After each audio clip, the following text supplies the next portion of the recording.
Hello everyone! So this is our 30-week update with our mono-die identical twin boys. Derek and I had a really busy week with the boys. We had all kinds of appointments and tours and stuff. It's like getting so real. It's almost go time. And this week was, like I said, super crazy. So Monday we had an appointment with a fetal cardiologist, and what we did was a fetal echo. So they went in and checked to make sure that the blood flow is good to all their chambers in their hearts, and that it was pumping the way it should be. And I am no cardiologist, obviously, so I don't know all the details, but I do know that the cardiologist came in and was so awesome. We are right now at the Cleveland Clinic, and I am loving the whole facility there. I have not, faculty, facility, all of it. I have not met a single person that wasn't pleasant to deal with. So I'm having such a great experience. I feel like we're in great hands. Everyone is so professional, but also so kind and caring and genuine. You don't feel like a number. And so I really appreciate that. But the doctor was so wonderful. He was super happy for us. And he said that everything checked out really well. And unfortunately, he's like, I'm sad because I won't be able to see you anymore. He's like, so good luck with your pregnancy. Everything looks great. We don't need to meet up anymore. So that was awesome. We got the all clear from the cardiologist. Then we had an appointment with our maternal fetal medicine, which is just a fancy term for our high-risk doctor, or their technical medical term, I guess.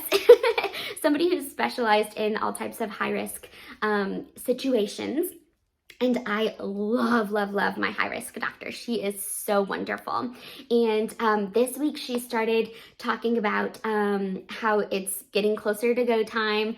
We will plan a C-section probably at 34 weeks. Our babies are particularly small. They are under the 10th percentile for their gestational age, and actually, like, really truthfully under the 5th percentile. So they're very, very small. Even for twins, they're pretty tiny, but I am only 5 feet tall. Not even, I'm 4'11", stretching it there. And so my doctor didn't expect us to push out, or me to push out big babies, but they are pretty small. And so with that, it is safer, the risks are less, and it's safer for them to come out than stay in when it hits about 34 weeks. So the risks that are involved, and you guys feel free to look this up. I didn't actually ask her, to go into a lot of detail because it's just scary, and that's not something that I want to hear about right now. So I just take her medical advice. She's been doing this for a very long time, and is well known and very good. So I trust her opinion, but she said that the stillborn rate goes up significantly more for twins, for our kind of twins, after 34 weeks. So we're going to, like I said, probably be doing a C-section at 34 weeks if they don't try to come a little bit earlier. So the reason that they may try to come a little bit earlier can be a little confusing to people sometimes, just because, they're like, what do you mean the babies are gonna pop out anytime they want? So when you're pregnant with multiples, your body feels like it's further along than it actually is. So while our boys are gestationally only 30 weeks and 1 day today, my body feels my uterus is the size of somebody who's having one baby at 40 weeks. So my body is like, whoa, girlfriend, it is time to get these babies out of here. We're getting too big. So with that, I'll do a little belly update right now. It was requested that I show a little bit more than just my belly. So we're getting a little bit large. I do not have, I guess I should go against this white wall here, huh? I do not really have any swelling going on. It's basically just my belly. My hands and my feet are doing good. I do have a little bit of carpal tunnel syndrome going on, where my fingertips are numb and it's hard for me to grip onto things and open cans and stuff like that. And so that does bother me sometimes, but it's not like awful. But to write stuff you guys forgive me, I'm working on my baby shower thank yous. We did a virtual Facebook shower, which was so awesome. And thank you guys so much for all of you who attended and got the baby's gifts. We are working on those thank yous. By we, I mean me. I'm working on it, but my hands are cramping, so doing the best that I can. But again, as far as symptoms, sleeping is getting harder just because rolling over is harder. I feel like I just have a lot of pelvic pressure.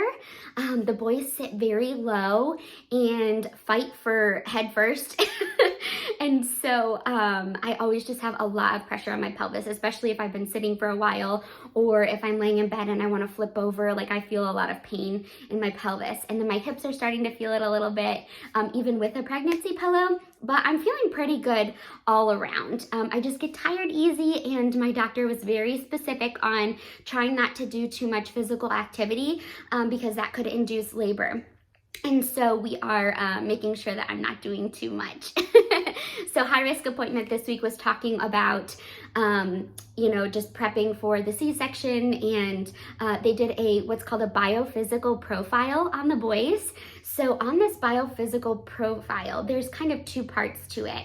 We'll do one part at the high-risk doctor and the other part at my regular OB. And so Friday we did the regular part, or the second part at my regular OB. But anyway, the biophysical profile, there's a lot to it. They have to show like movement like in their muscles and stuff. So they have to kick or reach out or some kind of like muscle reflex. They have to, and I don't know like all of the specifics either, so feel free to look this stuff up. I'm just sharing with you what I can remember.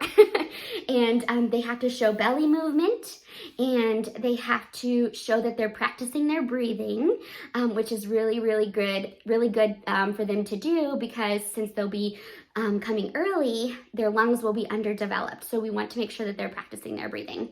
They want to make sure that there's a lot of amniotic fluid in there. And I forget the other thing, but I do know that they did score an 8 out of 8 at that biophysical profile exam. So we were really happy, and they only had 30 minutes or less to do all of those things in. So it went really well. They were happy with the results. And then the second part was on Friday. We went to our regular OB.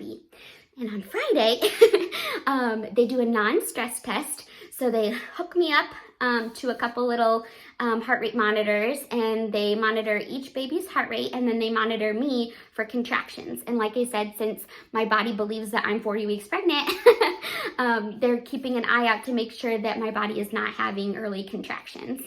So they have to watch the boys for 20 to 30 minutes, and they get a 2 out of 2 rating, making it a whole complete 10 out of 10 between the 2 different appointments.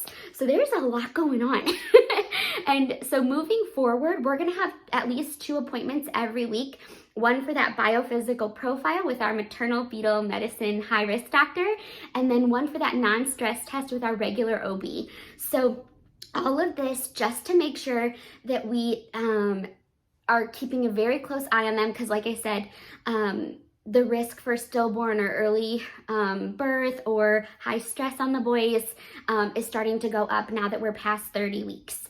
So I'm just keeping a really close eye on them. And yeah, so it was a busy week. Like I said, lots of appointments. We were working on the nursery still. I'm super excited to get it done. I know they won't be sleeping in the nursery for a while. They're going to be in our room. But there's just something so comforting and exciting about having a nursery done, right? So that's our 30-week update. If you guys have any questions or want any more information, let me know. But we are so excited. Like I said, I try to explain things the best that I can. I am not a medical professional. My whole career has been in entertainment, performing, dancing for theme parks down in Orlando. And so I do not have a medical background. I'm just sharing what I can remember from my appointments. So always check with your doctor to see what they have to say about all of this stuff. But I hope you guys have a great week, and we'll keep you updated on how this week and maybe 2 weeks from now and how we're doing. But I love you guys, and I hope you have a wonderful day.